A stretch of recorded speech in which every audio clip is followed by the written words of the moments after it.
everybody, this is Chad the Gaming Dad back with you once again with another What I've Been Playing. Yep, it's been a few minutes since I last made a video here on my channel. Been very busy with many things, but as most people are these days, been at home not busy doing much. So, anyways, I've been playing all kinds of games. It's been quite a random collection. Couldn't decide on anything in particular to do a video about, so I figured I would just talk about a bunch of stuff I've been playing recently. So let's kick it off with the one that's probably one that a lot of people have been playing the last week or so, and that's Doom Eternal. My really quick review of Doom Eternal is that it is a crazy fast and exciting game that's held back only by the infuriating platforming.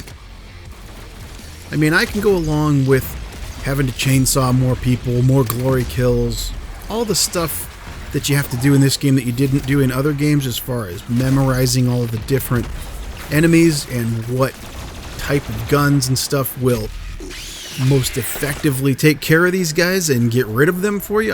I'm okay with all that stuff. It's cool. I don't want an exact carbon copy of Doom 2016, although I love that game. It's one of my all-time favorites. I just cannot stand all this platforming stuff. This double jump, dash, grip crap. It's just not cool. If I could delete one thing from this game, it would be the awful platforming, double jump. Double jump, dash, grip crap. Can't stand that. It's like I'm having so much fun. I'm just killing all these bad guys going bam, bam, bam. I'm doing the slow motion. I'm flying. I'm jumping from here and there. I'm killing and shooting and flying and exciting. And then, oh, hang on a second. Jump to this thing. Grab that. Shimmy up the wall a little bit.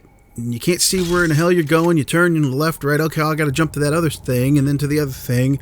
And then finally over there, and then I can keep going. It's just like a giant roadblock in all of the action, you know? Not to say that there isn't action, this game is packed with it. But man, I can't get down with the platforming. Don't like that very much. But otherwise, an awesome game. If I was going to do a fun or run on it, it is fun, obviously. Except for the platforming. Not so much fun.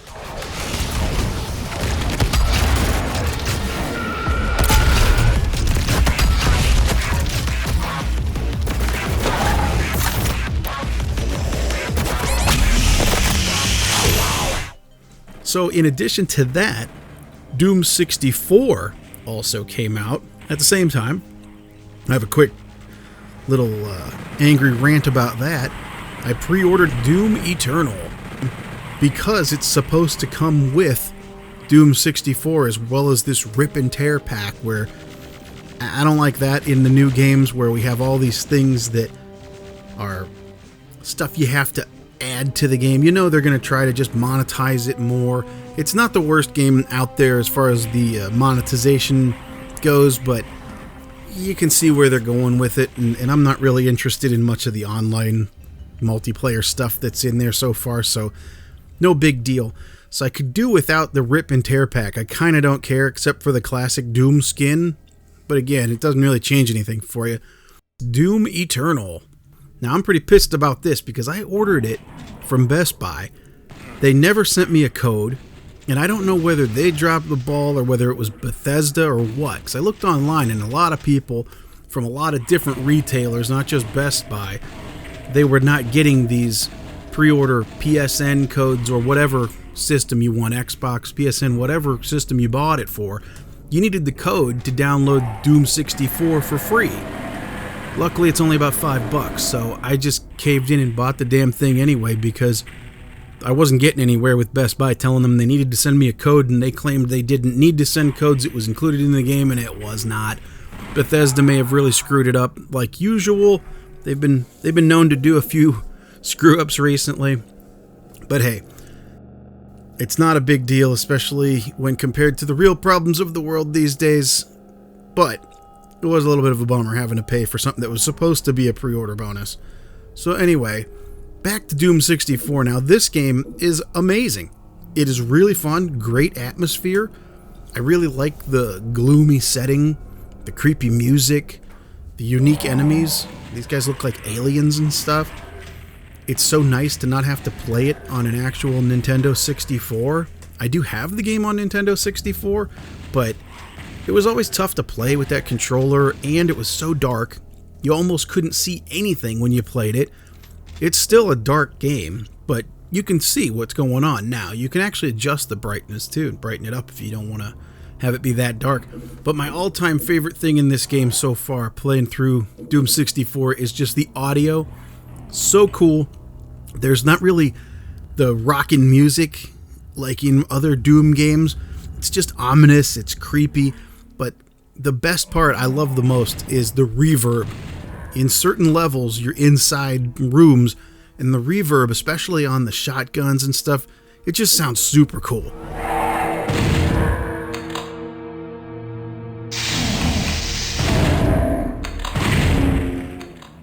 So anyway, going forward, some more games that I've been playing. Like I said, it's been quite a random mix. It wasn't just Doom.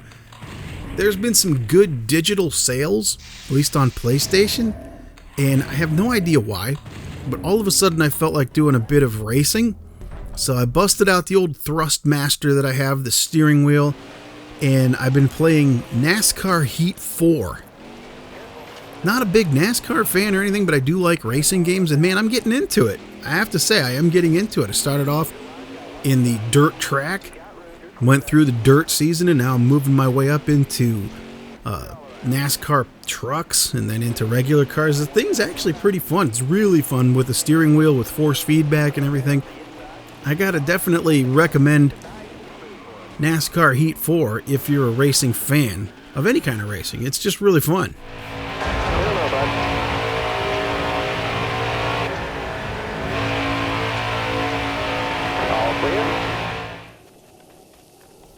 So then on top of all of that, I've been playing a ton of Switch. I actually went back to Zelda Breath of the Wild for a while. I'm telling you, you get stuck in the house for weeks on end, and suddenly games like Zelda, you're like, I haven't played that in a long time. I got time to sit here, and man, that game's another one where you turn it on and you're lost for a couple hours usually. It's a good time. So keeping with the random nature of this video, I also have been playing PBA Pro Bowling. Yes, I do like playing bowling games too. I do also bowl in real life. Not that I'm great or anything, but here's a fun little thing. We have a team, and yes, that's right. That's our t-shirt. Who do you think you are? I am. Who do you think you are? I am. You can't go wrong with that old saying. You know, it just increases your bowling scores every single time when you wear that shirt. So back to PBA Pro Bowling on the Switch. It's a really good bowling game with good physics. It's pretty fun. Even when you really got it down, slight differences in how you throw the ball with the sticks can make it go a little bit left or right, and so it's not like you can just get in a groove and hit strikes every time. The really bad thing about this game, the thing that's holding it back, is that they have this awful money-grubbing setup. It's kind of like a mobile game.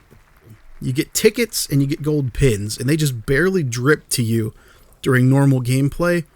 But of course you can just buy them if you just want to buy them, right? Time savers, as they say. So I don't really like that too much.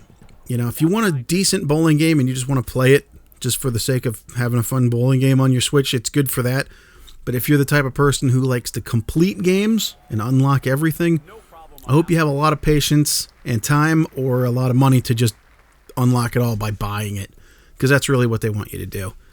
But other than the buying it factor, pretty decent bowling game. I've actually put way more hours into it than I thought I would, just using the stuff that you can get without paying extra. So it's a good time.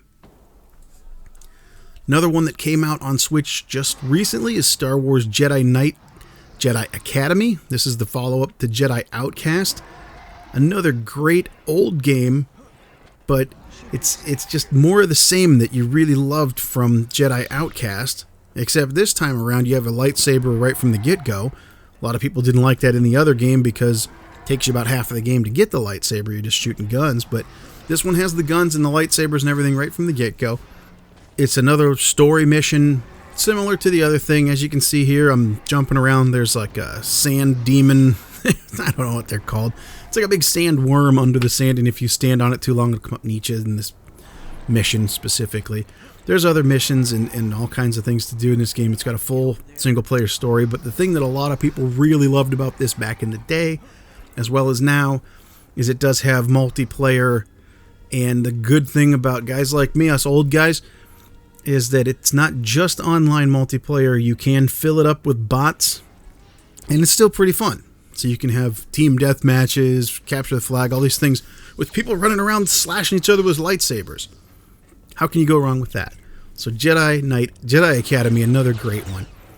So even more random. Let's just keep getting random on this what I've been playing video. I even busted out the old PS2. My kids have been playing Guitar Hero, which is amazing. And I also have played a few other games. Here's one, Burnout. It's a great old Burnout game. It's Burnout Dominator.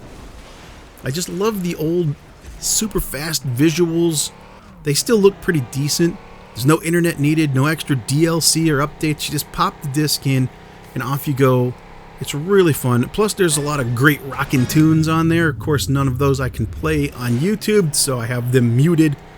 But it's another arcade racer that's super fun. You can't go wrong. It's addictive as it could be. You just start racing and you'll see. Try to play one of these old Burnout games and tell me you're not having a good time, because they are really fun.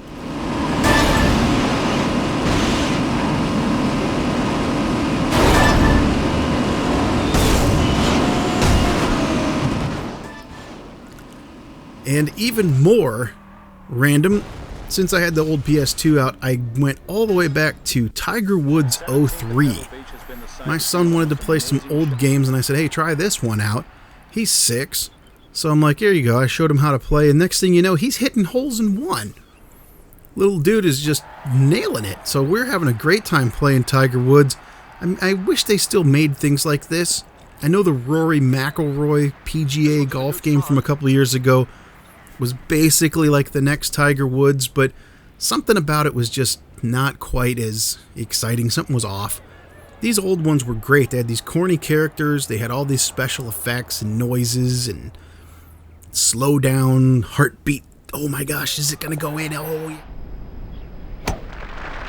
Oh, that's a towering, high, magnificent looking. That's almost like something you would hit, Billy. Oh, what a shot. You know, stuff like that. It was so much fun to play these old Tiger games. I'm going to keep playing this thing because now I'm hooked and I want to go through and unlock all the stuff like I just did back years ago. You know, going back and playing it all over again. Hey, if you're stuck in the house and you got an old PS2 that's collecting dust or something in a closet, break that thing out and try it, because I'll tell you what, some of those games are just as addictive and probably a little bit more so than the new ones, because the only way to unlock everything back then was to actually play the game instead of having to go online and buy stuff. So it was very rewarding too as you play them.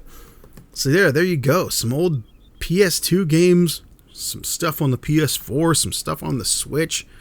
Got Doom Eternal. Hey, if you're a gamer and you love playing games, being stuck in the house for weeks on end isn't the worst thing in the world, that's for sure. So, hey, I just thought I'd make this video real quick, give you guys something to watch for a few minutes to pass the time while we're all stuck inside. So I hope everybody's doing well, and I hope everybody continues to do well. We all get through everything, and next thing you know, we'll be back to normal. But anyway, until next time, remember, you never outgrow video games. My name's Chad the Gaming Dad. We'll see you on the next one. So long, everybody. Hey, thanks everybody for sticking with me and watching the entire video. I hope you liked it. The best way to help out the channel is to leave a like, leave a comment, and tell your friends. If you'd like to support the channel further, there are links in the description. But otherwise, always remember that you never outgrow video games. My name's Chad the Gaming Dad, and we'll see you on the next one. So long, everybody.